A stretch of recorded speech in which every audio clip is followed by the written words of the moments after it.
Text 36. Asam yatatmana yogo dusprapa iti me mati vasyatmana tu yatata shankya vaptam upayata. Translation. For one whose mind is unbridled, self-realization is difficult work. But he whose mind is controlled and who strives by right means is assured of success. That is my opinion. Purport. The Supreme Personality of Godhead declares that one who does not accept the proper treatment to detach the mind from material engagement can hardly achieve success in self-realization. Trying to practice yoga while engaging the mind in material enjoyment is like trying to ignite a fire while pouring water on it. Similarly, yoga practice without mental control is a waste of time. Such a show of yoga practice may be materially lucrative, but it is useless as far as spiritual realization is concerned. Therefore, the mind must be controlled by engaging it constantly in the transcendental loving service of the Lord. Unless one is engaged in Krishna consciousness, he cannot steadily control the mind. A Krishna-conscious person easily achieves the result of yoga practice without separate endeavor, but a yoga practitioner cannot achieve success without becoming Krishna-conscious. Text 37. Arjuna vacha ayati shradhayo peto yogachalita manasa aprapya yoga samsiddhim Gaham gatim Krishna gachati. Translation. Arjuna said, what is the destination of the man of faith who does not persevere, who, in the beginning, takes to the process of self-realization, but who later desists due to worldly mindliness, and thus does not attain perfection in mysticism? Purport. The path of self-realization or mysticism is described in the Bhagavad Gita. The basic principle of self-realization is knowledge that the living entity is not this material body, but that he is different from it, and that his happiness is in eternal life, bliss, and knowledge. These are transcendental, beyond both body and mind. Self-realization is taught by the path of knowledge, the practice of the Eightfold System, or by Bhakti Yoga. In each of these processes, one has to realize the constitutional position of the living entity, his relationship with God, and the activities whereby he can re-establish the lost link and achieve the highest perfectional stage of Krishna consciousness. Following any of the above-mentioned three methods, one is sure to reach the supreme goal sooner or later. This was asserted by the Lord in the second chapter. Even a little endeavor on the transcendental path offers a great hope for deliverance. Out of these three methods, the path of Bhakti Yoga is especially suitable for this age because it is the most direct method of God realization. To be doubly assured, Arjuna is asking Lord Krishna to confirm his former statement. One may sincerely accept the path of self-realization, but the process of cultivation of knowledge and the practice of the Eightfold Yoga system are generally very difficult for this age. Therefore, despite constant endeavor, one may fail for many reasons. First of all, one may not be following the process. To pursue the transcendental path is more or less to declare war on illusionary energy. Consequently, whenever a person tries to escape the clutches of the illusionary energy, she tries to defeat the practitioner by various allurements. A conditioned soul is already allured by the modes of material nature, and there is ever chance of being allured again, even while performing transcendental disciplines. This is called yoga chalita manasa, deviation from the transcendental path. Arjuna is inquisitive to know the results of deviation from the path of self-realization. Text 38. Kachin ovaya viprastash Jenina brahmiva nashati apratishto mahabaho vimuto brahmanapati. Translation. O mighty armed Krishna, does not such a man, being deviated from the path of transcendence, perish like a riven cloud, with no position in any sphere. Purport. There are two ways to progress. Those who are materialists have no interest in transcendence. Therefore, they are more interested in material advancement by economic development, or in promotion to the higher planets by appropriate work. When one takes to the path of transcendence, one has to cease all material activities and sacrifice all forms of so-called material happiness. If the aspiring transcendentalist fails, then he apparently loses both ways. In other words, he can enjoy neither material happiness nor spiritual success. He has no position. He is like a riven cloud. A cloud in the sky sometimes deviates from a small cloud and joins a big one. But if it cannot join a big one, then it is blown away by the wind and becomes a non-entity in the vast sky. The Brahmanapati is the path of transcendental knowledge through knowing oneself to be spiritual in essence, part and parcel of the Supreme Lord, who is manifested as Brahman, Paramatma, and Bhagavad. Lord Sri Krishna is the fullest manifestation of the Supreme Absolute Truth, and therefore one who is surrendered to the Supreme Person is a successful transcendentalist. To reach this goal of life through Brahman and Paramatma realization takes many, many births. Bahunam Jamanam Ante. Therefore, the supermost of transcendental realization is Bhakti Yoga, or Krishna consciousness, the direct method. Text 39. Etan me samshayam Krishna chetam arasya shishata devaranya samshayas yasya chetana hiyupapadyate. Translation. This is my doubt, O Krishna, and I ask you to dispel it completely. But for yourself, no one is to be found who can destroy this doubt. Purport. Krishna is the perfect knower of past, present, and future. In the beginning of the Bhagavad Gita, the Lord said that all living entities exist individually in the past, that they exist now in the present, and that they continue to retain individual identity in the future, even after liberation from the material entanglement. So he has already cleared up the question of the future of the individual living entity. Now, Arjuna wants to know of the future of the unsuccessful transcendentalist. No one is equal to or above Krishna, and certainly the so-called great sages and philosophers who are at the mercy of material nature cannot equal him.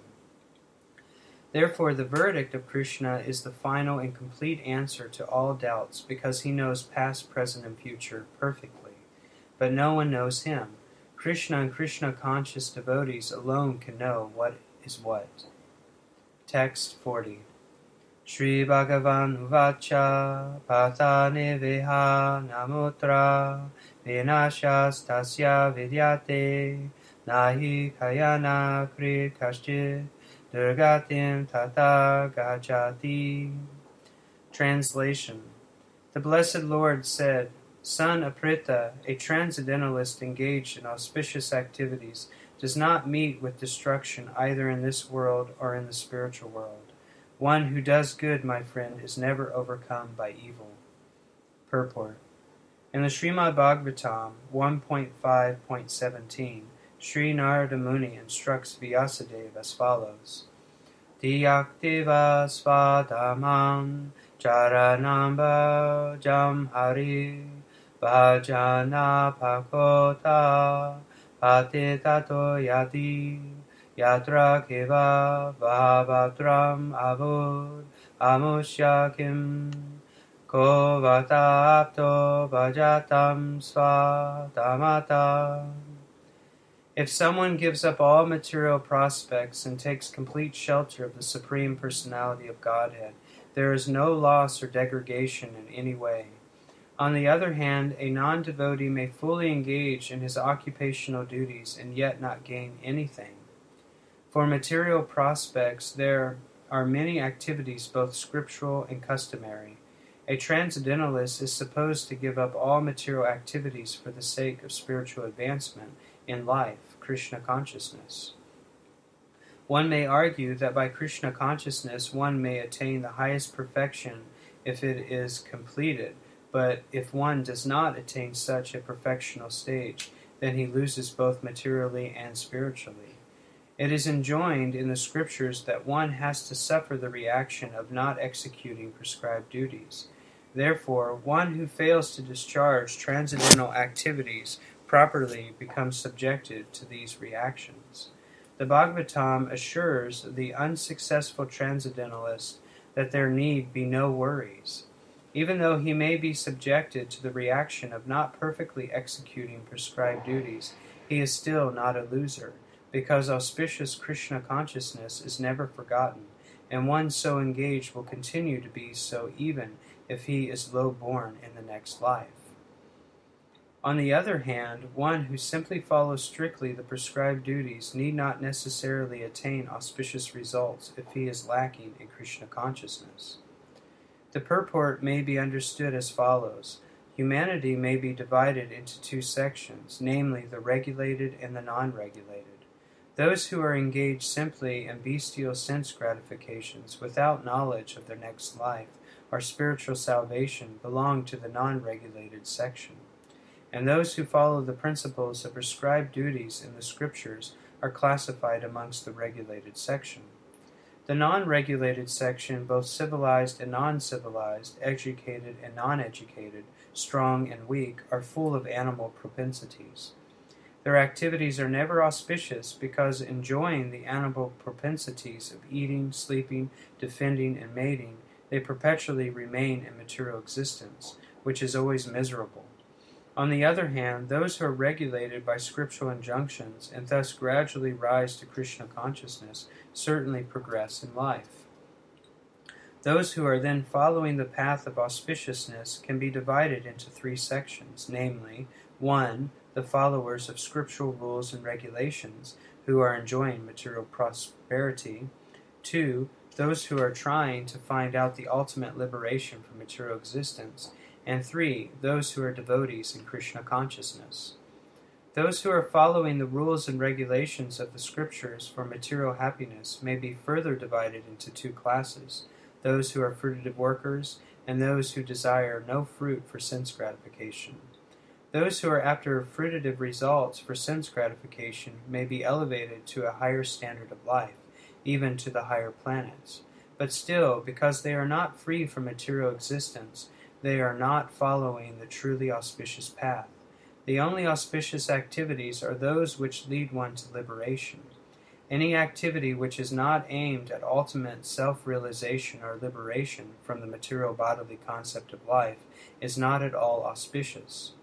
Activity in Krishna consciousness is the only auspicious activity, and anyone who voluntarily accepts all bodily discomforts for the sake of making progress on the path of Krishna consciousness can be called a perfect transcendentalist under severe austerity. And because the eightfold yoga system is directed towards the ultimate realization of Krishna consciousness, such practice is also auspicious, and no one who is trying his best in this matter need fear degradation. Text 41. Prampya punya kritam lokan ushitva shashvati sama sushinam shrimatam gehe yoga prasto vijayate. Translation. The unsuccessful yogi, after many, many years of enjoyment on the planets of the pious living entities, is born into a family of righteous people or into a family of rich aristocracy. Purport. The unsuccessful yogis are divided into two classes. One is fallen after very little progress, and one is fallen after long practice of yoga. The yogi who falls after a short period of practice goes to the higher planets where pious living entities are allowed to enter. After prolonged life there, he is sent back again to this planet to take birth in the family of a righteous Brahmana Vaishnava, or of aristocratic merchants. The real purpose of yoga practice is to achieve the highest perfection of Krishna consciousness, but those who do not persevere to such an extent and fail due to material allurements are allowed, by the grace of the Lord, to make full utilization of their material propensities. And after that, they are given opportunities to live prosperous lives in righteous or aristocratic families.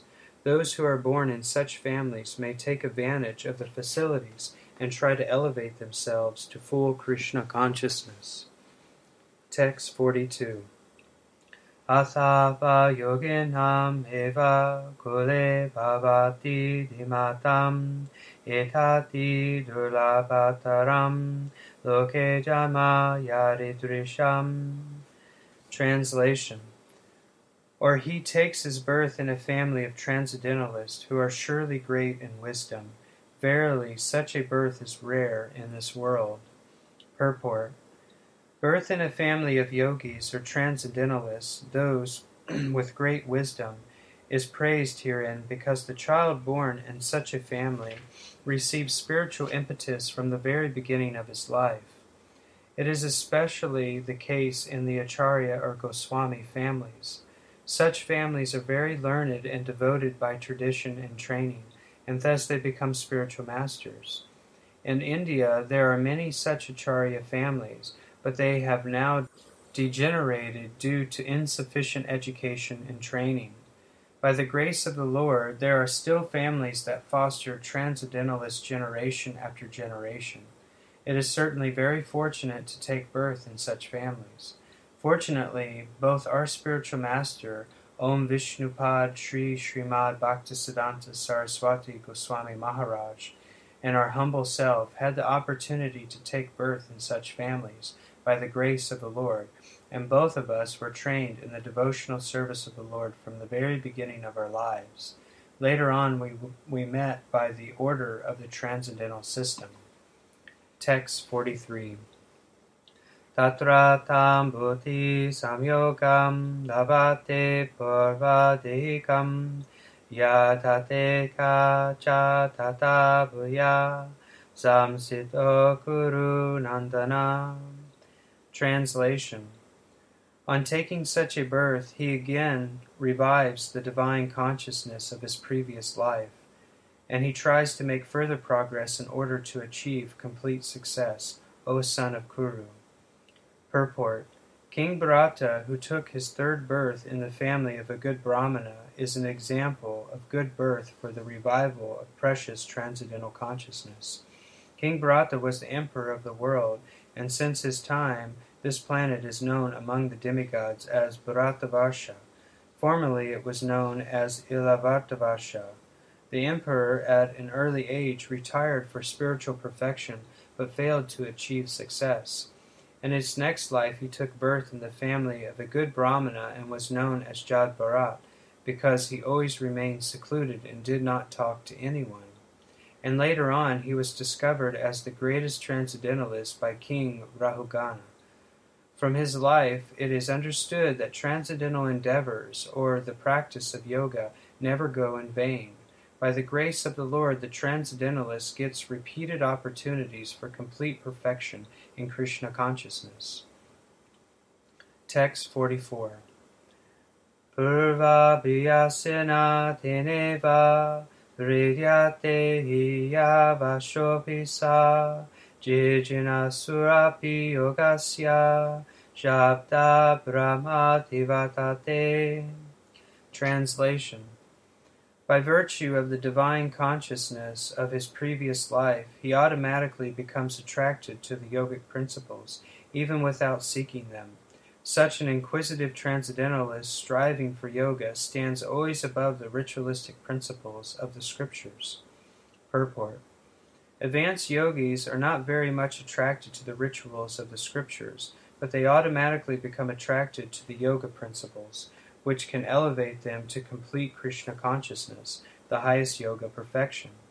In the Srimad Bhagavatam 3.33.8, such disregard of Vedic rituals by the advanced transcendentalists is explained as follows. Aho bata svapacho to gariyan ya jehivagre vatate nama tubhyam Depus tapaste juhu sahasnuraya brahmanuchu nama grinanti yete.